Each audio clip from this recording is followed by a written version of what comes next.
Well, I'm Vic Fernandes, and with me is Karen Das, the lovely Karen Das from Trinidad and Tobago, and Big George Wayne LeBlanc, all of us from Capital Media HD 99.3. So we've just been celebrating 3 years of broadcasting excellence, I like to say, in Barbados, Trinidad, London, and Orlando, doing a few things differently.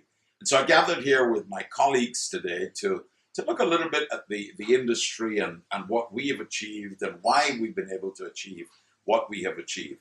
So all three of us, I think, have been in radio long enough. Collectively, I wouldn't give you the number of years because mine would probably double theirs. But let's look at the industry and how the industry has changed. Wayne, you've been in the industry, I think, since you were 16 years old. I've been in since I've been 17, a long time ago. You're correct. Yeah. Right after GC, I got into radio from 610 Radio, and probably like about a year and a half later, I met you. Yeah. But I got into this thing when this form, I would say that as an art form, when eloquence was championed, your presence, how you look, how you carried yourself, deportment, everything was about how you did it and how people heard you and received you. And broadcasters are supposed to be, and as in everybody, should be respected.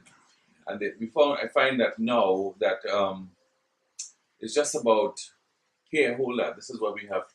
You know, we have not seen the caliber of broadcasters in my day existing anymore. Or if they are, they're in one little small niche. But perhaps a younger generation might say, well, that's an old man kind of view.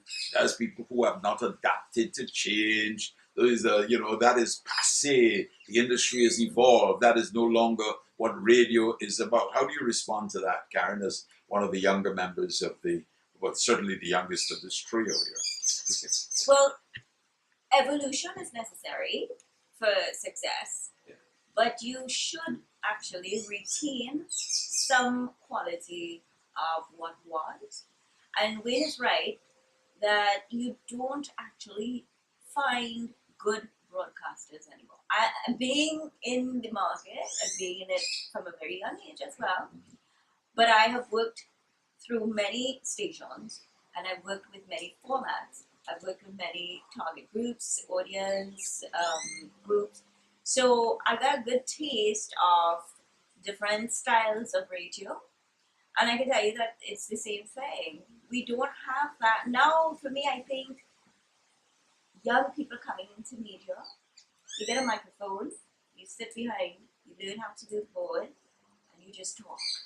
So the emphasis then, you think, is on the technology rather than the content? Content is lost. Content now is Googling. There's no real content. So you don't have a real experience and you don't actually share your real experience. You just Google something and you put that out from here, and that's content. Because of technology now, yes, you have automated software.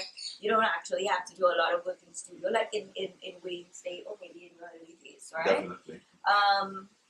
But it doesn't mean that you can't learn how to actually work a studio. So you don't appreciate, even with technology, you don't appreciate the older stuff. And I think if you do that, you'll be able to really advance and do something more with whatever it is that you want to do. Let's expand on that. In the early days, so I would say early days, that's the wrong term. Years ago, the on-air announcer worked with an operator, and then it evolved where the on-air announcer worked by themselves. They were producer, presenter, host, creative director. They had to do everything without the internet. Those who were really with their metal back in those days, they came with a little folder with what's happening in the news. They had the newspapers, and they were enlightened. And the objective was to enlighten your listener, not to big up the baby mama, but enlighten your listener of what's taking place and captivate them. Because back in the days when they only had 2 radio stations in Trinidad, and they were just AM radio stations. I shouldn't say just it. They were AM radio stations. You would stay with that radio station because you needed to know whether it was from music, news, international music, news. Also, if you just wanted to know, connect with the BBC, you needed to hear the BBC at 7 o'clock or at 7 o'clock in the night. This is London. And that was all part of the theatrics of radio. But the reality is, though, if we reminisce a little bit, and we don't want to sound like three old people, you know, in a retirement home, you know, but the reality is that back then you had little access. Here's the dilemma for me, is that back when I was in analog radio, and we had 45s and LPs, and we had turntables, so we're not even talking CDs and that sort of stuff and so on. We had cart machines and cassette players and so on. Information was difficult to come by. So album covers gave you some information, books, magazines. You would buy your magazines and so on. You glean information wherever you could. You had to really hunt for the information. In a sense, now today, you've transitioned, and I'm happy that I've been able to work in the analog era and now in the digital space. It has become extremely easy. So you have information overload in a sense. So it's like going into a candy store, you know, and there's candy everywhere, the chocolates and sweets and ice cream and everything to choose from. The question is, what do I choose? And why do I choose what I choose? So in a sense, it has become so easy that the preparation, the prior proper preparation that prevented bleak performance is no longer necessary, because I can just Google it, I can find the answer right away, I can go to Safari or I can go to one of the other platforms and I get all the information that I want. So the dilemma for me is that although things have gotten easier, I don't think I've seen the kind of content in many cases that reflects the accessibility to all of that information. How do you comment on it? What are your remarks? First, announcers need to understand the station's direction. The announcers need to understand who you're programming for. You're assuming you have a direction, but anyhow. Yeah, that was a good one. Yeah, and then of course you build your program for your shift, considering the information that you have. In your case, you could appreciate having all of this information, access to information. You could appreciate it because you know what existed before, Right. or what didn't exist before. And yet what existed before in terms of pure quality, I'm not dealing now with style and the and so on. I'm dealing with the actual quality of it, was superior, because people had to take time to prepare. In a sense, you know, when I look at Capital Media, for example, we are not terribly different. All that's different is the platform, because all the music is prepared, all of our music is programmed. We have some flexibility to move around some stuff. I know this big guy, I don't like to hear that too often, but we do have some flexibility to move stuff around, change around something, a song that may be more appropriate. But the music is there 24/7. Our music is programmed. All of our content is programmed. In a sense, when I go back to days like when I was down at 610 Radio and Frisco Turrialba, I mean, Frisco, everything you said for one of his programs was scripted. You know, down to good evening, I'm Vic Fernandez, you know, scripted, right? So in a sense, we have not changed at Capital the way radio should operate. What we've changed is the technology. But what you know? we have, Victor, we have direction. But my point now is that in most radio stations that I see today, everybody who is on air is a program director. So Karen Das comes in, she decides what she wants to play. Big George Wayne comes in, he decides what he's going to play. Vic Fernandez comes in, same thing. So what you end up with is 3, 4, 5 different sounds, because all of us are not on the same page. That's right. Your comment. That's right. And that's why I said, you have to know where you're going with your station. And if you don't actually share that vision with your team, then nobody will know what to do. And that's why it's very important to still have a program director. And I think I experienced this once where I worked at a network. There was a program director in charge of all the stations. And then they just did away with that title. Saw that as an expense And they could do away yeah. with. Yeah. So in cutting costs, you also damage your business. So they forgot about program director, and then they just had brand managers, and then they had music programmers. Yeah. But the music programmers were just there to have the format, make sure the clocks were set and everything.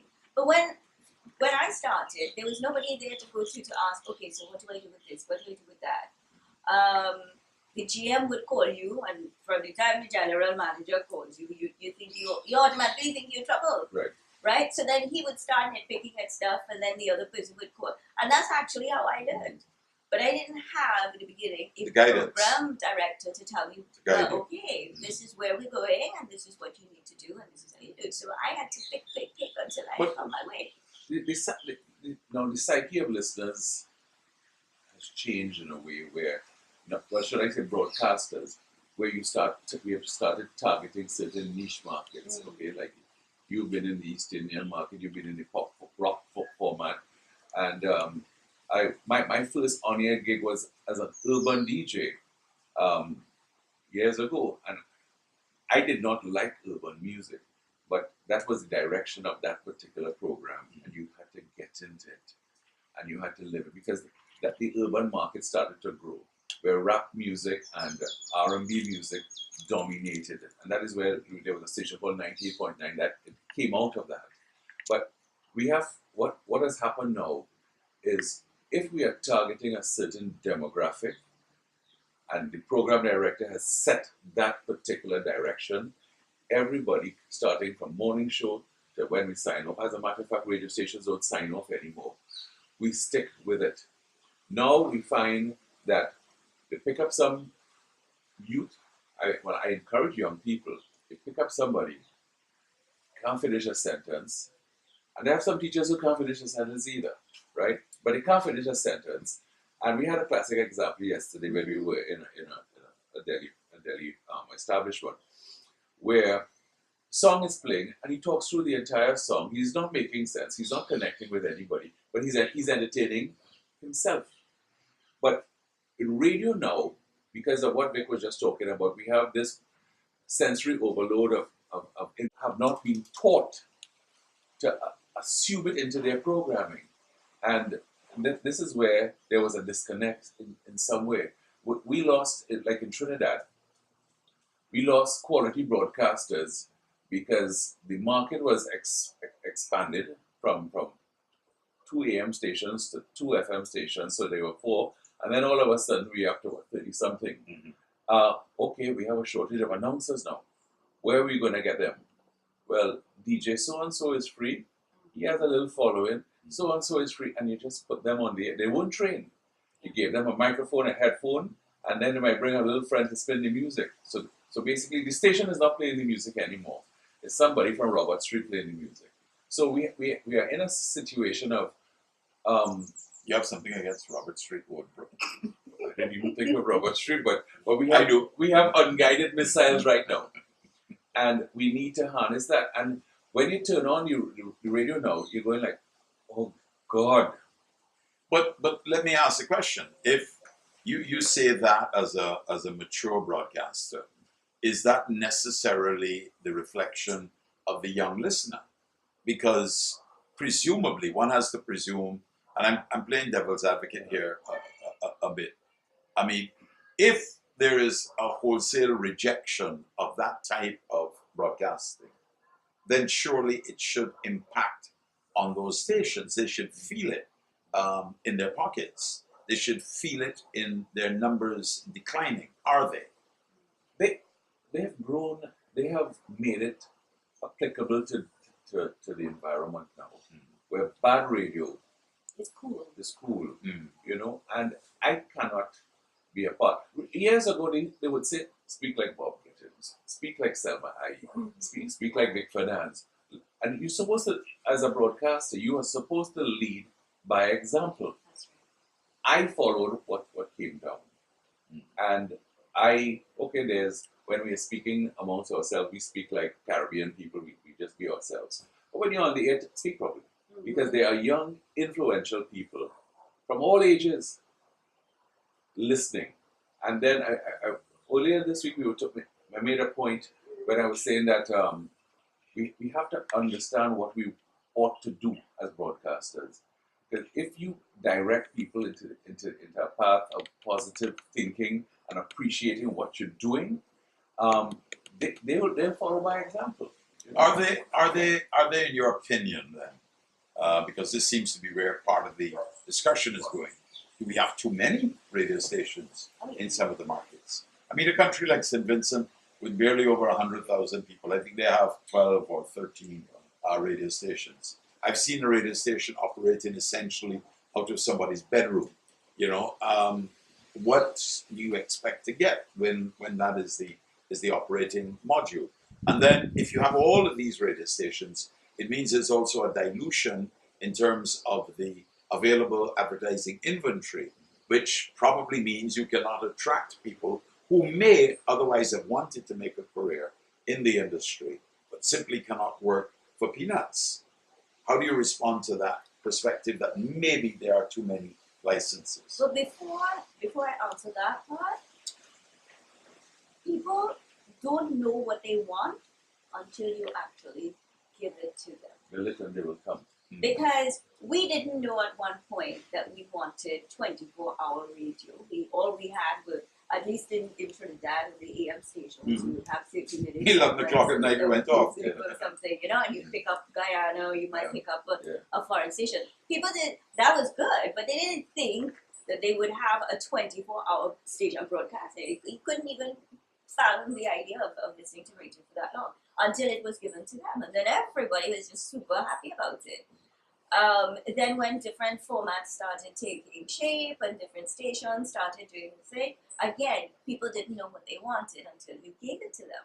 So I think now what happened over the years, somewhere management of radio stations just disintegrated and they took things for granted and focused more on the almighty dollar than actual talent.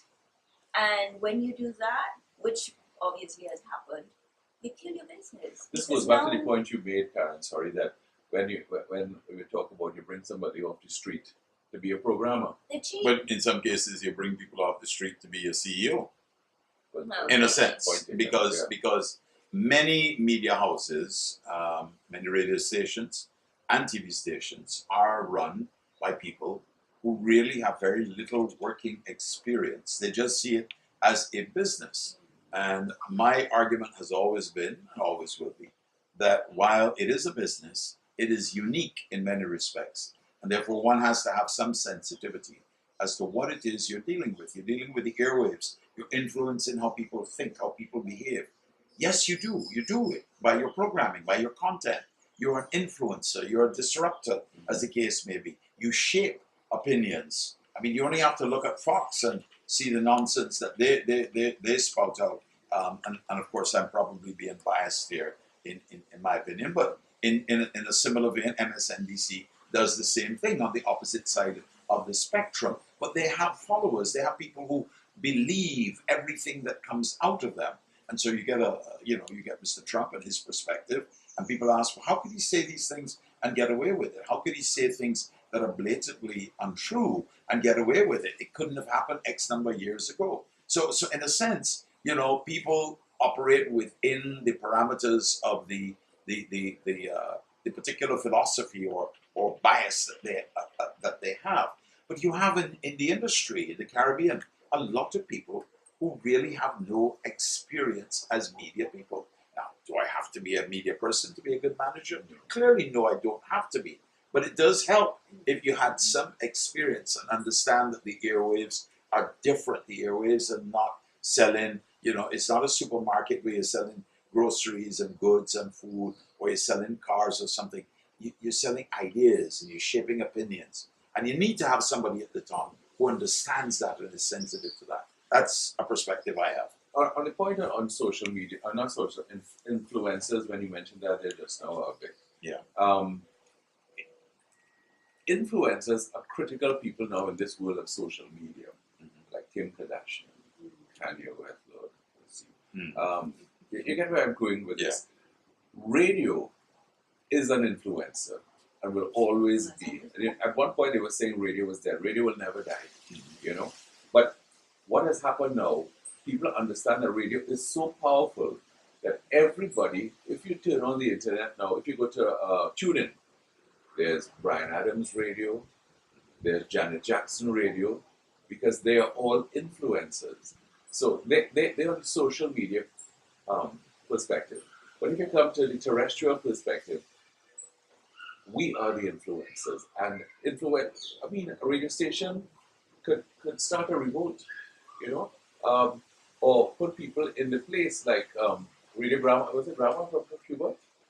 Oh, that was Grandma. Radio Grandma from Cuba kept people in check. So it's how you use this tool of media, or should I say radio. So, you're not using it so properly. my point was that you need to have people also at the top who understand the power of the medium. Yeah.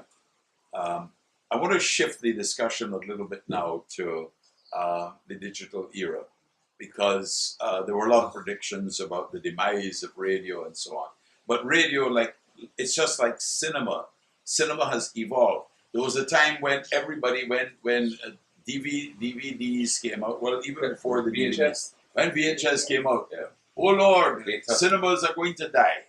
And some of them who didn't evolve and didn't change did bite the dust. But look at cinemas. Cinemas have now evolved into an experience, you know, and cinemas in North America are not dying. They are growing. Because why do people still go to the cinema? Because going to the cinema is different from what it was 30 years ago. It is now an experience where it incorporates food and other experiences with it, so that it has evolved. And in a sense now, radio has done the same thing by its embracement of social media platforms. So that, are we really in radio or are we in media? I think we're still in media. We're in media. Because but we're not specifically in radio. That's the point I'm trying to make. That the medium we're in, it's no one medium. We're in several media. It's cross-platforming now. If you want to use a word like that. That's nice too. You're fused, so that those stations that have embraced the digital space, social media, use the tools such as we are using here now to augment, complement, and in some cases surpass the platforms that we operate on. Surely those are the ones that have done better, because they have now embraced the space that younger people and audiences are in. Your comment? Well, we have to also be careful with social media platforms and not get too carried away with that kind of audience, because they're also very shifty. They may listen to you now. So let's just say, for example, Facebook, right? So you have your content, which you're doing on your station, and you put it up on Facebook. Now that content obviously doesn't belong to you, it belongs to Facebook. But then you may see you have 50,000 people on your page, 50,000 people liked your page. Doesn't necessarily mean that 50,000 people are listening to you. Are engaged. Right? And not just engaged, it doesn't mean that they're listening to you. Right? So you can't even rely on that solely to say this is the success of my station. You could use it as a marketing push, but you can't get carried away and say that. Because I will give you my example. I like a number of Facebook pages from other radio stations, but I don't listen to them. Right. But they may have some bit of content on their page that's appealing. But you are aware of them, and maybe the fact you just said something very important, but I don't listen to them. But while I don't listen to them, I'm engaged with them through their social media platform, where you would not have had any engagement with them at all, perhaps, had they not had the social media platforms. Correct. So my point really was, in a sense, I'm posing the question, and it's almost rhetorical in my view, but let me not say that, having said it. Can a radio station exist in today's world without embracing the digital space and the social platforms? Without. You Then need you're it. You only need it. catering for a very old and small audience. And dwindling audience. Yes. So we are all three of us agreed that in order for radio to continue to grow, Started to run because of things are being constructed now. And now with radio, for example, as you know, I'm in Orlando.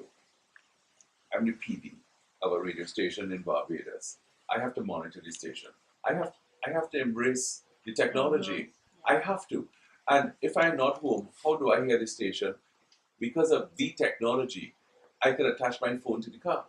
So I could drive from Orlando to Miami or go up to Atlanta to go see my mom. And I'm listening to Capital and without any interruptions. And that is why we should embrace, everything has to be embraced because time, we have to evolve. You said it. Yeah. We have to evolve quickly too, you know? Hmm. So that brings us home now to Capital Media and to the 3 years that we have been in existence. We came into a crowded market at Capital Media. Several radio stations. We came in with an economy that was, tanking and tanking further and further and further down. We did not have any other mass media at our disposal. So we didn't own a newspaper, for example, that could drive lots of promotions and so on. We didn't have access to television. We simply used our own resources. But we did a few things differently. Why do you think that we have been successful thus far? Let's start from the top. Assuming that you agree that we have been successful. We are, because first of all, Capital has made radio better here in Barbados. And one of our taglines, not only about making radio better, we don't use that, but I'm thinking that, but is of getting Barbados feeling good again. Because when you turn on to Capital, you hear what a radio station should sound like. You're hearing a good announcer, you're hearing good music, you're hearing we are connecting the Caribbean, we are connecting the region, the hemisphere, and we are connecting the world because we have satellite stations in the UK, in Trinidad, and we're going to expand more from the discussion we've been having off mic. But the intent is we got to make it better, and we are doing it better. Other stations have hooked up and going, you see what Capital is doing? They now come in the air, and that is what our intent is. Not only to help ourselves, but let's make Barbados better from a broadcast perspective. Why do you think we've been successful, if you think we've been successful? Well, it's been almost a year since I've been in Capital, and it's the same thing that I said before. People don't know what they want until you give it to them. Had you all not come on air, then people would have still been listening to the normal radio stations in Barbados. Now, I'm not familiar with the other radio stations, but it's a fresh sound, and obviously, based on what I experienced on Friday with the third anniversary, and just hearing what people have to say about Capital, and when I listen at home, when I tune into your show, sometimes I catch you, sometimes I catch people, and the vibe, then obviously you think that okay, so people are gravitating towards this because it's different from what they are accustomed to hearing. And because it's so fresh and it's clean sound, you have people from different parts of the world, streaming in. It gives you that good radio experience. The content, the voices, the way that we speak, it's all proper, but it's also very warm and it's intimate. And I think intimacy on radio, that intimate vibe that you once had with radio broadcasters, that's gone. So now that we're actually getting a taste of that again, that I think is what Capital has to its advantage. I cannot turn on the radio and have somebody screaming at me. Mm-hmm. I cannot tolerate that. That bores me. It bores me. It grates on the blackboard. Well, Talking of a sound. Yeah. when Karen has only come on in recent times, but when we were developing the sound, the format, the business plan for Capital, one of the key things I kept coming back to is what are going to be our key differentiators? How will we differentiate ourselves from other radio stations? And so we looked at the technology. We looked at things like HD, A lot of people ask me, what is HD? And when I explain to them, I say, I listen to the station and I just heard this clarity, this absolute clarity. And I said, get yourself an HD radio, and then you will see real clarity because you're not even getting all of it. You're getting part of it. The fact that we don't play more than X number of commercials in any one segment. The fact that our music is always programmed. So that yes, we're playing the hits, but they are programmed. The fact that we have quality broadcasters, we've made that investment. There are imaging or sound, even down to where we operate from. People say, oh, it's a bougie station. Nonsense. We have people in the markets listening to us. We have taxi drivers listening to us, kids going to school. Where we operate from, few people actually even bother to know where a radio station physically is. It's irrelevant. It is what comes out of the radio station. We use some of the things as a marketing tool. So to me, where capital is different is that we have looked to differentiate ourselves so that we didn't do just what everybody else is doing, you know. Um, and I think that we don't give away cheesy gifts. We try to do nice promotions, things that are different, like the Young Island promotion, like sending people to events overseas and that kind of stuff and so on. Quality things, always nice staycations at quality hotels and that kind of stuff and so on. Dinners at lovely restaurants. We bring an experience. Right. Some of our segments, things like our dine out experience, where we talk about we go out and we become foodies and we experience the food in different, and we come back and we can talk about it intelligently because we take things like not necessarily the news, for example, and we can take something that's in the news, but we can play with it in a particular way that it won't offend, but it will entertain. So to me, those are some of the reasons why Capital Media, and we always say, we never ever say Capital Radio. We've never said that. We are Capital Media because we recognize the point you made a little earlier on, that you have to also embrace those other platforms if you are going to be different going forward. It's amazing that how in this day and age, 2019 we're in, every age demographic now can use a smartphone, an iPhone, an iPad, and it is part of your. It's like drinking water, walking and talking. When you get a smartphone, you have access to the world and you have access to any radio station you choose. Now you can choose a radio station. You want to hear music from the 80s, it's there. If you just want to hear good radio, well, of course, Capital is there, you know what I mean? But that is what has happened now with the technology, HD technology, social media technology, also digital technology. And digital technology, I still think it is in its infancy. Yeah. Final thoughts from you, Karen? Capital for me has been a very exciting experience. I mean, I never would have thought that I would be sitting at home broadcasting to an island that I had never been to before until now. But you know what is really poetic about that experience is that years ago, well, I never had the experience. This is like way before my time.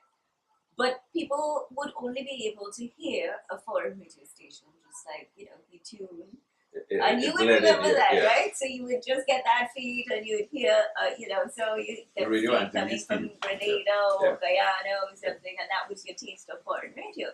So I guess for me now, I'm like, this is probably what it feels like, because for Barbados, they're hearing somebody in Trinidad, or they're hearing somebody in London, they're hearing somebody in Orlando. Live. This is all live. And it's not just for a few minutes, it's for like a full shift. Right. And it's also it's challenging in an exciting way for me, because I get to learn how to use different radio software, how a setup is done, because, we take things for granted. You walk into a studio, everything is already prepared. But when you have to build your own studio now, you have to know, okay, this goes here, you connect here, you do this. So it's an all-around experience to me. So I'm not just an on-air person, I'm engineer, Yeah. I'm IT, I'm lost half the time, stressed, but you know, it's a great experience. Last question I have for you. I did say final Oh, comment. and I have a question for you too. Okay. But my question for you is, and this is my last one to you. So, looking at Capital, your experience and what you hear, would you see a brand like Capital being able to survive in other markets, In other markets, Trinidad and Tobago, Guyana? I mean, would you see this brand as a brand that is international enough to survive in other markets? I think it can, but you still have to do a lot more work in order to push that brand. Because, take for example, in Trinidad, we have too many radio stations. Yeah, no, that was I understand that, Yeah. but it was whether a brand like that could survive the format that we have, what we do in another market. Yeah, why not? Because you don't only just play one type of music, you play a mix. Okay, Of music. thank you. Yeah, and you said you had a question for me. Yeah. I'm, And it's I'm waiting, related to what you just asked me. which is, It's like, where do you see Capital in the next 10 years?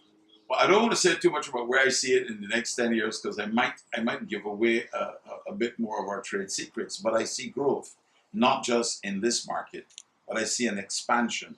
I see opportunities for us to take the brand. I have a formula that I believe will work. I'm not going to say what that formula is now, but I think that what the access to the web has done for us is that it has made radio ubiquitous. So that whereas radio was local before, radio now doesn't have to be local. And we are proving that through the following that we have on TuneIn and through people who listen on our app. So that we have people all over the world listening to us. Remember, radio always was about your community, where you existed. Now, that is shifted, and there is that opportunity where ultimately you need not be defined by your geographic boundaries. So 10 years from now, yeah, I see us obviously being more successful and growing and having a following, but we always have to come back to our basics and remember the fundamentals of our industry. My final thoughts. I would like to invite more young people to become interested in media, become interested in radio, become interested in what's happening around you instead of what interests you right in front of you. Because young people can't communicate anymore. They can communicate or a quick text or send on Instagram something. I'm inviting young folk to become interested in what we do and connect with Capital. Thank you very much, Big George Wayne and Karen Das, as we had a little roundtable chat at a square table about the state of the industry and the Capital Media's impact after 3 years of existence. Thank you both very much.